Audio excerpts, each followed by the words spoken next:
Hello all and welcome back to the Pipe Cottage. It's been a while since I've made a video. I thought it was about time.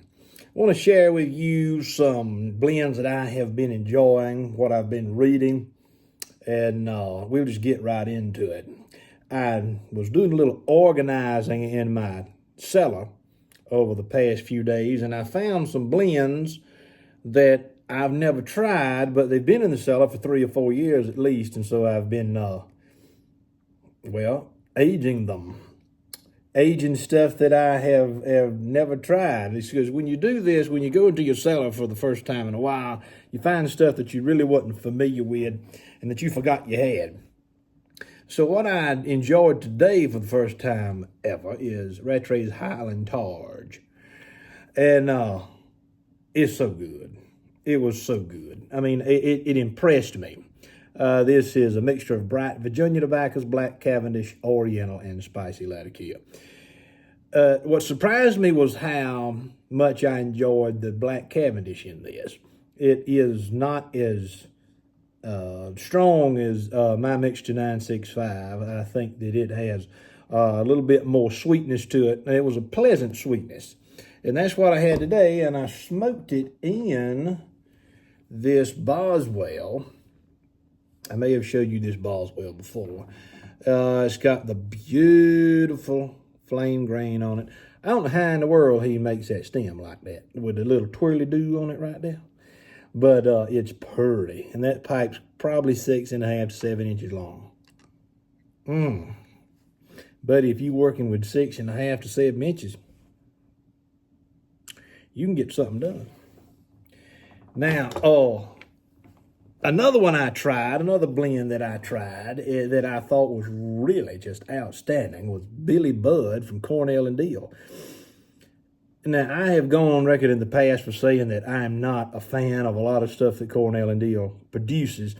And to a certain extent, I think that a lot of their stuff tastes the same over time. But this was shockingly good. It's called a natural cut burley.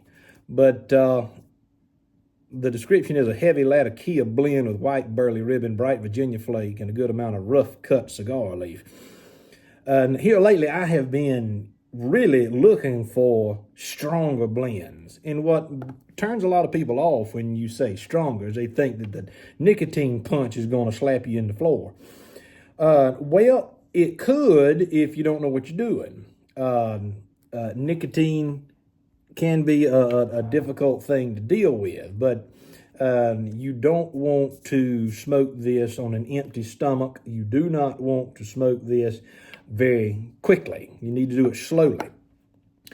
And what I found is that if you enjoy these stronger tobaccos slowly, you sip it, and you particularly enjoy it after a meal, I think that's the proper way to enjoy these stronger blends because it does have a strong degree of Latakia in it. But quite frankly, I didn't feel any nicotine with smoking this, and that's the way I prefer it. I know it's there, but I don't like to feel it. I do not like to have a sick, nauseating feeling. That hasn't happened to me in a very, very long time. I think the last time that happened to me was the first occasion that I tried to smoke Royal Yacht from Peterson. I think that used to be a Dunhill blend, but Royal Yacht from Peterson is, that just really, I didn't enjoy that too much. But since then, I've learned how to enjoy it properly. And that is after a meal, and you enjoy the tobacco slowly as it's intended to be enjoyed. So if you like a good strong blend, man, and this was actually sent to me. I didn't buy this. This was sent to me by a follower of the Pipe Cottage. So if that particular gentleman is watching this, I want to thank you, sir, for sending that to me probably.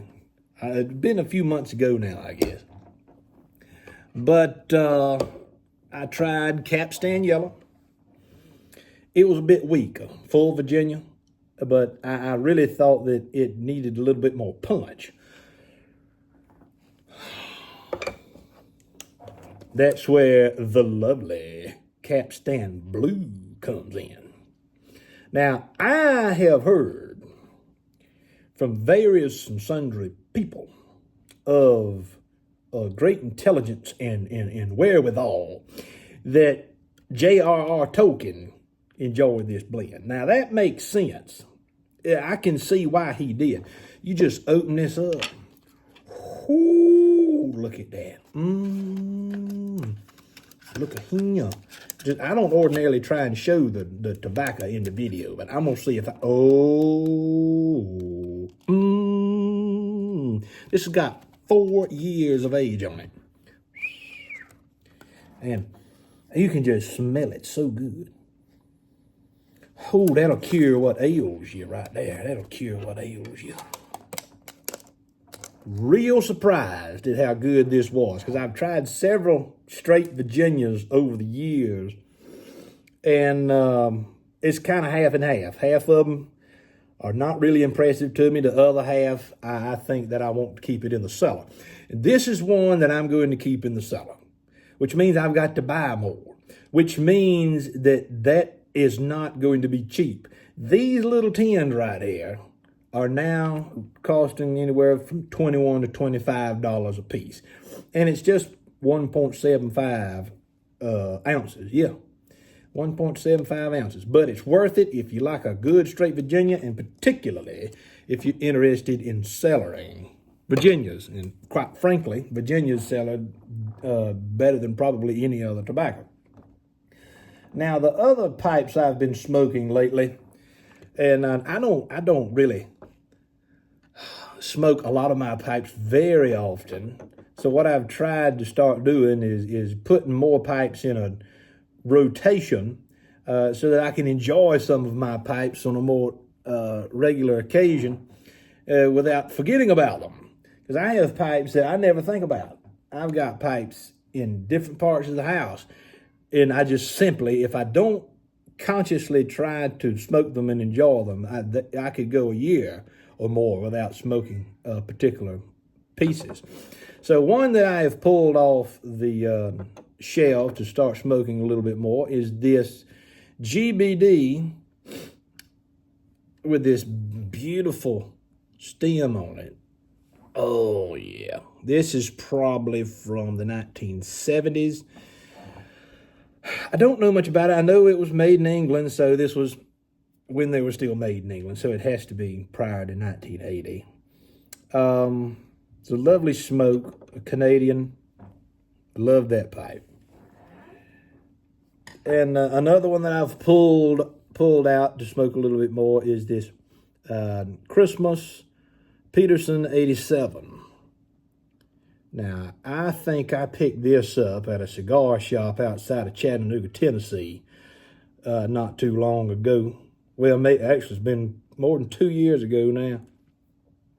And it's a wonderful pipe. I love the way that pipe clenches and the way it just, A Peterson 87 just makes you look good. So that's what's been going on with the pipes and the tobacco. I've also pulled out my Sleepy Hollow from Strauss Tobacconist in Cincinnati, Ohio. They also have a shop in Florence, Kentucky.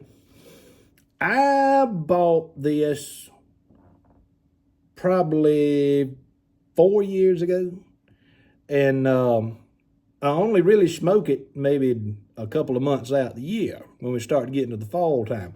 So I've got this jar, and I've got a larger jar that's in the cellar. But this is aged extremely well. You would not think that an aromatic would age well at all. But I don't know what the secret juice or the sauce is that they put in this. It just smells like pumpkin spice and all things nice. It's been touted by many people as being perhaps the greatest autumn tobacco blend on the market. And as of right now, I think it's certainly in my top 3. All right, so what have I been doing as far as reading is concerned? Well, I've been doing a lot. I'm leaving tomorrow for Grand Rapids, Michigan. I'm going to give a talk to the parish up there on Hilaire Belloc and his book, The Servile State. And so I read The Servile State years ago, but I reread it to refresh my mind And along with that, in preparation for this lecture, I have also been reading The Political Economy of Distributism by Dr. Alexander Salter. Now, as far as I know, I've not met Salter, but I've enjoyed the book. I don't agree with everything in it, of course. I think this book concentrates too much on economic theory and not enough on the moral philosophy, particularly in relation to land ownership and essentially agrarianism. I would think that there probably could have been a little bit more focus on that, but I've enjoyed reading it, learned a lot about how other people are interpreting distributism. Another book that I've had on the shelf since it was published in 2007 is Alan Carlson's Third Ways. This is a very important book, and it's an easy read. You can get through this book in a day or two. It's not difficult to read, but it's packed with wonderfully important information. And so for those of you who don't know what distributism was, it was essentially it was the product of G.K. Chesterton and Hilaire Belloc. And the roots of it are from the 1891 encyclical by Pope Leo XIII, Rerum Novarum. And essentially, the encyclical made it very clear that the growth of industrial capitalism and what it was doing to the working class was a cause of concern, not necessarily for economic reasons, but for moral reasons. And so I wanted to read to you a couple of lines from the first chapter in this book entitled Third Ways about distributism.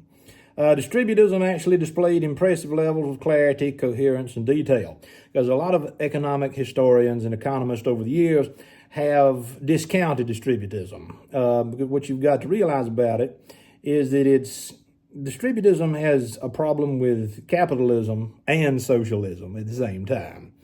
And so many people who are diehard capitalists don't really pay attention to distributism at the end of the day.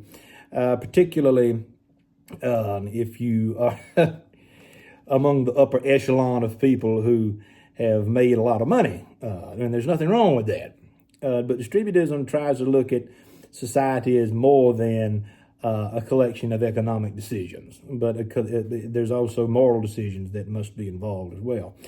So this is Alan Carlson again. In terms of specific policies, Chesterton, Belloc, and their allies ran rings around the orthodox economist and the standard party platforms of the 1920s and 30s, not to mention those of the early 21st century. Second reason that he is writing about distributism, despite his polite deference to Belloc, Chesterton was at least as responsible as his elder for developing distributism as a compelling third-way model and for providing concrete policy ideas. So even though the lecture that I am preparing to give this weekend is focused on Belloc, there's going to be a considerable amount of Chesterton involved in it as well, because I don't think you can study distributism or Belloc's arguments in the servile state without ultimately reaching G.K. Chesterton. Third, rather than wasting his talents in this arena, Chesterton produced some of his most important and enduring work under the Distributist banner. Fourth, distributism did not die in 1936. Many people know that I have been studying Southern agrarian thought for years and years. And what's interesting about distributism is that these people are saying the same thing on the other side of the pond that the Southern agrarians were saying about the economy and agricultural life in the United States. Rather, it inspired directly and indirectly key aspects of the post-World War II reconstruction of Britain, the United States, Canada, and Australia. Well, this is just so interesting. So finally, Dr. Carlson says this: even the chaotic debates and beer-driven camaraderie of the old Distributist League continue to inspire new generations of young adults as a model of political and intellectual engagement. And so this is an extremely important book in my mind, and I'm not as well versed in the scholarship behind the Distributist as I am the Southern agrarians. but I am sufficiently versed in the primary source material, the writings of Chesterton and Belloc themselves. And so I've been trying to brush up on the secondary material, the scholarship, what people have written about distributism. And I think that it's a testament to its power that people are still writing about it and talking about it well over 100 years after its inception. And so I'm looking forward to going to Grand Rapids, Michigan this weekend. If you're in the area, leave a comment below or drop me an email, and I'll tell you more about it. Next weekend, September 13th, I will be at Ave Maria University in Florida, talking about leisure in the leaf, and that's going to be a good time. I'm looking forward to that. The following weekend, I will be at the Washington Oratory in Washington, D.C., giving a talk on Flannery O'Connor and her Southern Catholicism. So a lot of stuff is going on. And the weekend after that, of course, we have our Pipe Cottage weekend. I'll have to go look at the numbers again, but as far as I can recall from the top of my head, right off, all the spots are filled for that weekend. If for some reason you desperately want to come to the Pipe Cottage weekend, I might be able to find a spot or two, but for the most part, we are planned, we're ready to go, and I'm looking forward to it. Ladies and gentlemen, I wanted to touch base with you about the different tobaccos I've been smoking and the different blends that I've been enjoying, and if you find that these blends are sounding good to you, I would encourage you to put them in your cellar. Build the cellars. Tobacco will never be as cheap as what it is now. And I got to go. I got to help the children do some things around the house, and we've got to take care of some animals. It's time to go feed the horses and take care of them. But ladies and gentlemen, this is Alan Harrelson with the Pipe Cottage. Thank you for stopping by.